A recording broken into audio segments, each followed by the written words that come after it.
For the free-to-play and light spenders that have been unlucky getting overpowered 5-star characters, do not worry. There are some 4-star units that excel at what they do and can easily carry your team through the game. Upgrade materials are hard to come by early in a gacha game, so don't waste your precious items leveling up everyone. Focus on a main team with some alternate elements for specific elite and bosses. Even though 5 stars are no-brainer investments, here are some of the best 4-star units that can be just as good. First off, Sushang. She is the best 4-star single target DPS in the game so far. All her abilities only attack one target, but they are cracked. She does physical damage. Her skill is a bigger physical damage on a single enemy, but has a chance to do a sword stance, which does an additional extra hit. And this sword stance is guaranteed to proc if you break the enemy. And then when she breaks an enemy, she gets a speed bonus. And let me tell you this, in this game, in Honkai Star Rail, speed is king. The higher speed you have, the more turns you get before the enemy can move, and it is the strongest stat in the game. Her ultimate does a big chunk of damage to a single enemy, but also moves up her turn, so most likely she'll get to act again.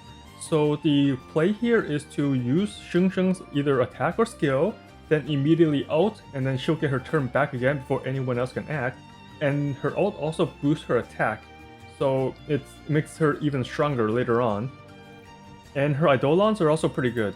Her first one makes it so whenever you break an enemy, which she'll be breaking a lot, she gets a skill point for the team. Her second one makes it so she takes reduced damage, which is always good for a squishy DPS. The fourth one increases her break effect by 40%. And break effect is what happens when you weakness break an enemy, and when you physical weakness break an enemy, they take a big chunk of damage. And out of all the elements or damage types, physical does the most amount of weakness break damage.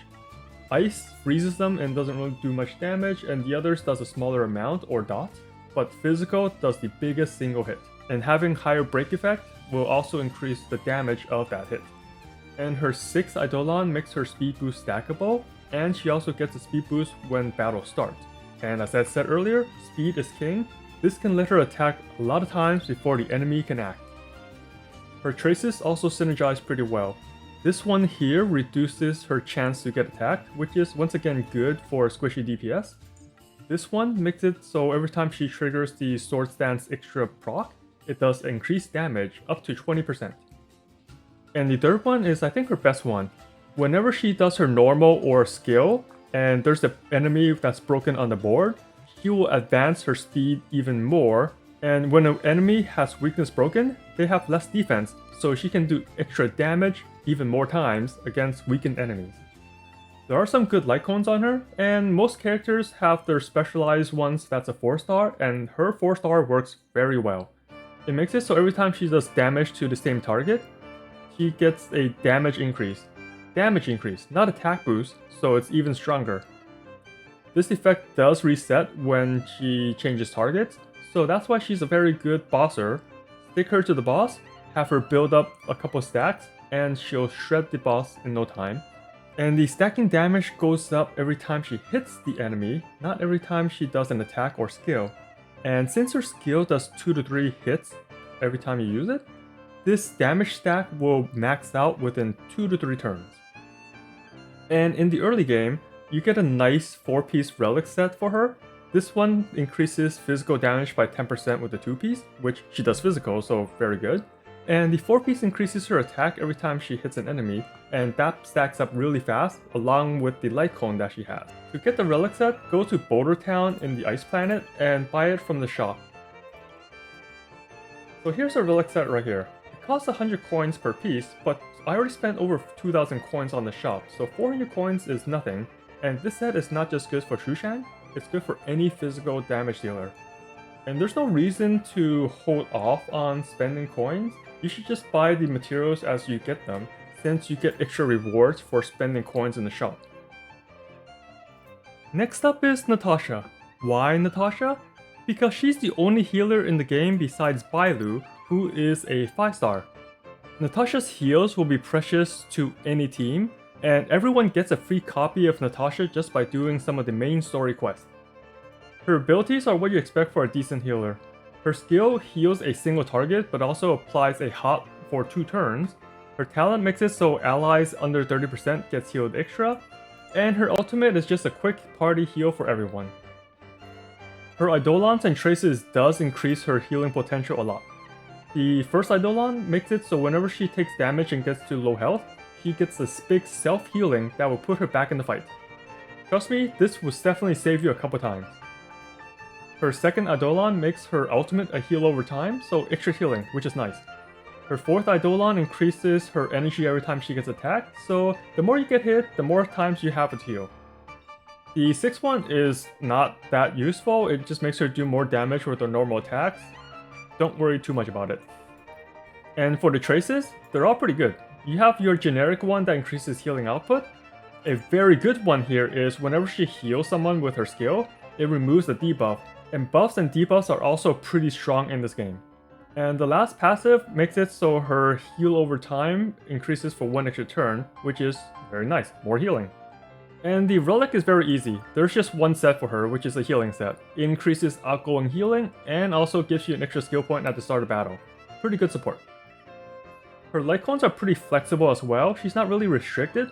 The only thing is she scales off HP, so it doesn't really matter too much which weapon you pick. It's personal style.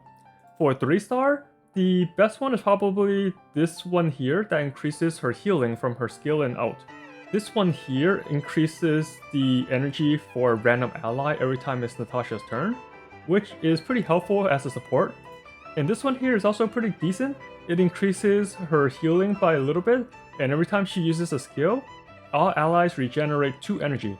So the choices are between these two for me. I don't care too much about this one in the middle. It increases your resistance to debuffs and increases your healing based on that resistance.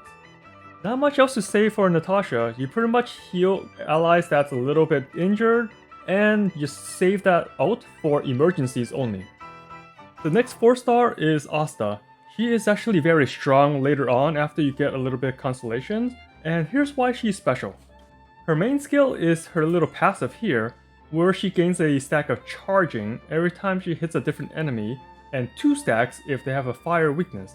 And each stack of charging gives an attack buff that stacks up to 5 times.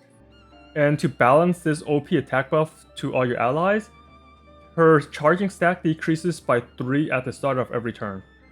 And she can increase her charging by using a basic attack, which does 1 or 2 stacks depending on the weakness or not, but the main way is with her skill. Her skill hits 5 times. The first hit is on the target you picked, and the next 4 is on random enemies. So you could bounce off different enemies and get extra stacks of these charging buff. And if enemies are weak against fire, you get 2 stacks. So right here, I have 3 enemies that are potentially weak against fire. If I use my skill, let's see how many stacks I get.